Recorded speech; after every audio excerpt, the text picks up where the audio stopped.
বর্তমান অন্তর্বর্তীকালীন সরকারের পক্ষ থেকে আওয়ামী লীগের সকল রাজনৈতিক কর্মকাণ্ডকে নিষিদ্ধ করা হয়েছে। ছাত্র এবং জনতার গণদাবির মুখে এই সিদ্ধান্ত নিতে সরকার বাধ্য হয়েছে, এরকম একটা দৃশ্য আমরা রাজপথে দেখতে পেয়েছি। ছাত্র জনতা বলতে এনসিপি এবং জামাত ইসলামী, তাদের কর্মী এবং সমর্থক, তার সঙ্গে সঙ্গে অন্যান্য তাদেরকে যারা সমর্থন করেন, রাজনৈতিক দল মত যারা আছেন, তারা অনেকেই প্রথমে যমুনাতে সেই শুক্রবার দিন তারা সমাবেশ করে যমুনার সামনে, ডক্টর ইউনূসের বাসার সামনে তারা তাদের দাবি জানাতে থাকে এবং সেখান থেকে তারা আবার শাহবাগের দিকে চলে যায়। তো যমুনা থেকে যেভাবে তারা শাহবাগের দিকে চলে গিয়েছিল এবং তাদের যে আরেকটি স্থান রয়েছে ঢাকা বিশ্ববিদ্যালয়ের রাজু ভাস্কর্য, সেখান থেকে আবার সম্মিলিত হয়ে বা একত্র হয়ে তারা শাহবাগের বিস্তীর্ণ এলাকা ঘেরাও করে। ভিতরে কত লোক ছিল তা আমরা বলতে পারবো না, তবে আমি যখন কালকে রাত 9:30 পর্যন্ত ঢাকার রাজপথে ছিলাম, টেলিভিশন টকশোতে গিয়েছি, তখন যেটা দেখলাম যে একদিকে কাঁটাবন, এখানে কাঁটাতারের বেড়া দিয়ে সেখানে বন্ধ করে দেওয়া হয়েছে। বিশ্ববিদ্যালয়ের ওই এলাকা তো বন্ধ আছেই এবং ওখানে কেউ ঢুকছে না। অপরদিকে মৎস্য ভবন, তাহলে কাঁটাবন থেকে মৎস্য ভবন, আবার এইদিকে ইন্টারকন্টিনেন্টাল শুধু নয়, পার হয়ে একেবারে বাংলা মোটর পর্যন্ত বন্ধ করে দেওয়া হয়েছিল। ভিতরে কারা গিয়েছেন, কতজন ছিলেন, হাজার ছিলেন, লাখ ছিলেন না কোটি ছিলেন, সেটি প্রশ্ন নয়, কিন্তু যে বিস্তীর্ণ এলাকায় কাঁটাতারের বেড়া দিয়ে অবরোধ তৈরি করা হয়েছিল, তাতে অবস্থার দৃষ্টি মনে হচ্ছিল যে কম করে হলেও 10 লাখ 20 লাখ লোক সেখানে জড়ো হয়েছিল। কিন্তু আমরা টেলিভিশনে যে খবর দেখেছি বা যেভাবে জনসমাগম দেখেছি, তাতে এটা কি 2000 ছিল না 2 লাখ ছিল, এটা যারা দেখেছেন তারাই এটা বুঝে নেবেন। ফলে কি হলো যে বিশাল আয়োজন, এই আয়োজনের সঙ্গে সরকারের মদত ছিল এবং এটি সরকারের একটা সাজানো নাটক, এটা অনেকেই বলার চেষ্টা করেছে। এর কারণ হলো এখানে এই অবরোধগুলো তৈরি করা হয়েছে, এখানে সরকারের একটা গ্রিন সিগন্যাল ছিল।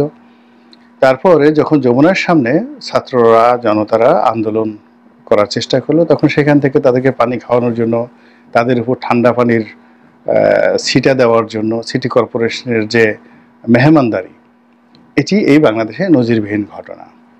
আবার সেখান থেকে ছাত্র জনতা কারো অনুরোধে বা যাকে বলা হয় স্বেচ্ছায় যেভাবে শাহবাগে এলো এবং তাদেরকে সম্মান জানানোর জন্য যেভাবে উপদেষ্টা পরিষদের জরুরি বৈঠক হলো এবং সেই বৈঠক থেকে যেভাবে তাদের দাবি দেওয়া মেনে নেওয়া হলো, এটা রীতিমতো নিদারুণ এক চিত্রনাট্য,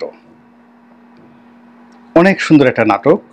কিন্তু জনগণ এই নাটক বুঝে গেছে যে এখানে কে লিখেছে, কারা লিখেছে বা কিভাবে এটা অভিনীত হয়েছে, এটাই হলো বাস্তবতা।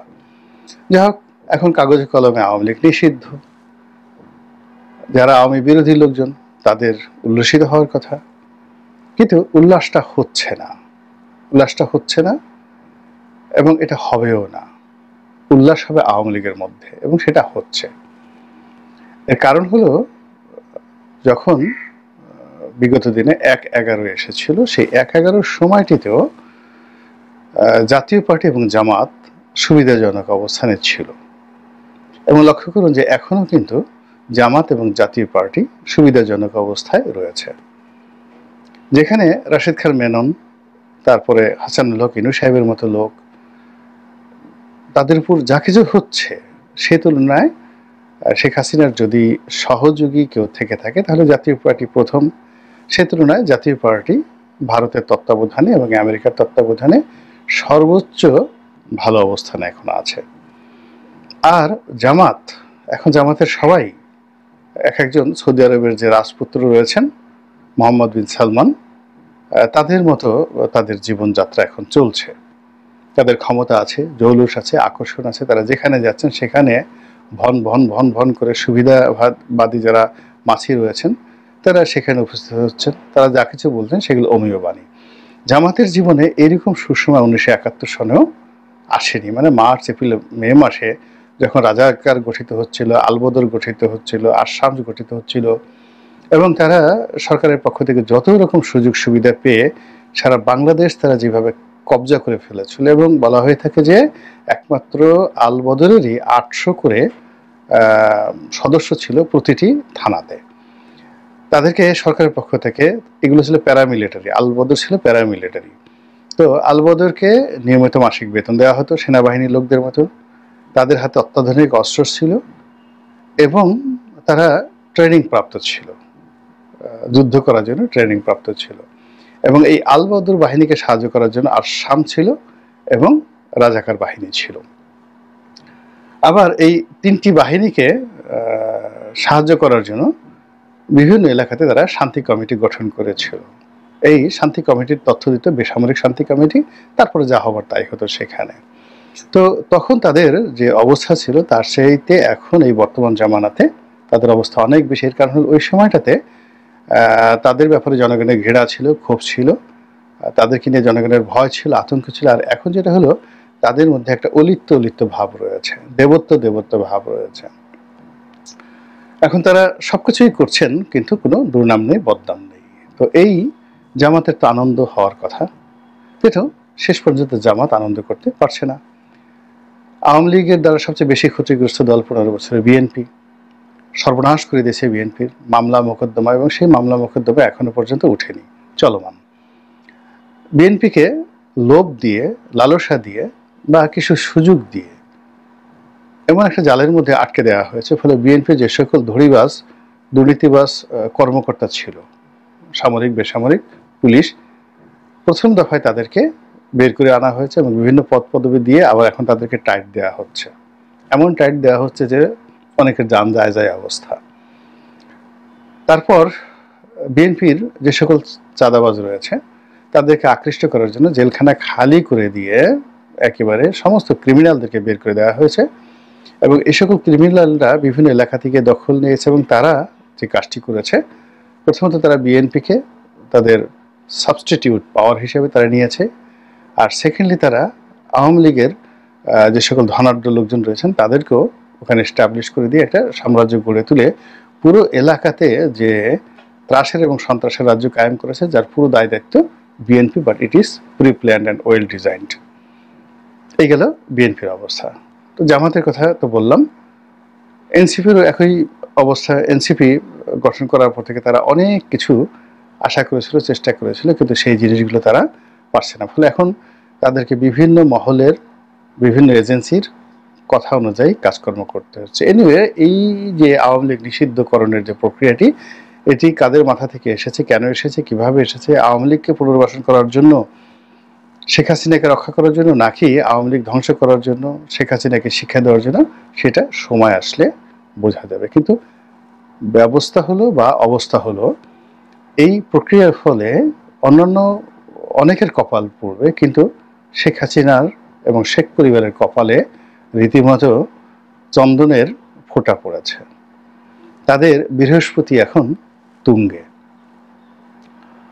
এই কারণে তুঙ্গে যে 1/11 সময়টিতে বিএনপি এবং আওয়ামী লীগ এই দুটো দলকে -2 ফর্মুলাতে ফেলে দেওয়া হয়েছিল এবং এই দুটো দলের পরিবারতন্ত্র, অর্থাৎ জিয়া পরিবার এবং বঙ্গবন্ধু পরিবারকে টার্গেট করে তৎকালীন সামরিক শাসকরা যে কাজকর্ম করেছে, তাতে প্রথমত এই দুটো পরিবার শেষ হতে বসেছিল, দ্বিতীয়ত এই দুটো পরিবারের যে প্রভাবযুক্ত দল বিএনপি এবং আওয়ামী লীগ, এখানে শেখ পরিবারের বাইরে, জিয়া পরিবারের বাইরে লোকজন এনে এই দুটো দলকে ওন করার চেষ্টা করা হয়েছিল।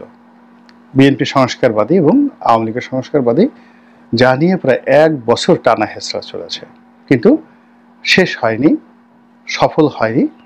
কিন্তু পুরো দুটো দলের মধ্যে যে কমপ্লেক্স তৈরি হয়েছে, আওয়ামী লীগ 15 বছর ক্ষমতায় থেকেও সেই কমপ্লেক্স থেকে এখনো মুক্ত হতে পারেনি। সংস্কারবাদীদের নাম শুনলে তাদের মাথা খারাপ হয়ে যায়, আর বিএনপির অবস্থাও একই। বিএনপির ওই সময়টাতে যারা সংস্কারবাদী হিসেবে নাম লিখিয়েছিল এখনো পর্যন্ত বিএনপি তাদেরকে গ্রহণ করতে পারেনি। গেল এই ঘটনা।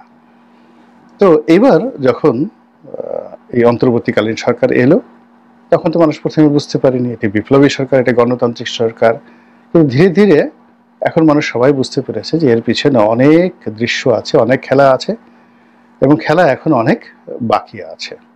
এটা এখন সবাই বুঝতে পারছে যে এখানে অনেক লোক আছে যাদেরকে আমরা মাস্টার মাইন্ড হিসেবে জেনেছি, কিন্তু এই মাস্টার মাইন্ডের আবার মাস্টার মাইন্ড আছে। সামনে যাদেরকে আমরা নৃত্য করতে দেখি, এরা আসলে নৃত্য শিল্পী নয়, তারা পুতুল। পেছনে আরও অনেক বড় শিল্পী রয়েছে, কলাকুশলী রয়েছে, স্ক্রিপ্ট রাইটার রয়েছে।